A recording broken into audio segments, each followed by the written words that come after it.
இன்றைக்கி நம்ம கிச்சனில் ஒரு டேஸ்டியான கேரளா ஸ்டைல் கூர்க்கா தோரன் தான் பண்ண போகிறோம். கூர்க்கா அப்படின்னா ஒரு டாப்பிக்கோ ரூட் மாதிரி தான், நம்ம இட்லி கிழங்கு போலவே இருக்கும். பட் கேரளாவில் இதுக்கு ரொம்ப ஃபேன் பேஸ் இருக்குது. பார்க்க எளிமையாக இருந்தாலும் டேஸ்ட்டில் ரொம்ப வேறு லெவல் தான். ஒன்றும் இல்லை, இது ரொம்ப சிம்பிள் மெத்தட். கூர்க்காவை பீல் பண்ணி எடுத்துட்டு அது ரொம்ப சின்ன சின்ன பீஸாக கட் பண்ணி ஒரு பேனில் எடுத்துக்கிறோம். அதை கூட தண்ணி கொஞ்சம் ஆட் பண்ணுறோம்.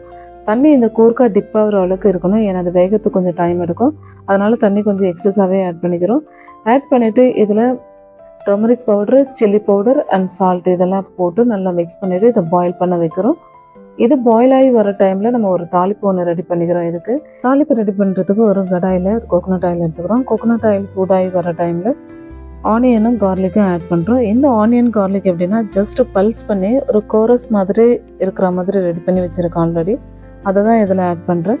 ஆட் பண்ணிட்டு அது நல்லா ஃப்ரை ஆகி வர டைமில் நம்ம கொஞ்சம் chilli flakes and pepper powder add பண்ணி அதையும் நல்லா ஃப்ரை. இந்த டைமில் நம்ம வேக வச்சு வச்சுருக்க கூர்க்காவை இதில் ஆட் பண்ணுறோம். ஆட் பண்ணிட்டு நல்லா மிக்ஸ் பண்ணி விட்டுட்டு இதை கூட ஃப்ரெஷ் கறி லீஃப் ஆட் பண்ணி அதையும் நல்லா மிக்ஸ் பண்ணி விட்டு லோ ஃப்ளேமில் ஜஸ்ட் ஒரு 2 மினிட்ஸில் ஃப்ரை பண்ணி எடுத்துட்டா சூப்பரான டேஸ்டியான கூர்க்கா ரெடி ஆயிடும். தட்ஸ் இட், அவ்வளோதான்.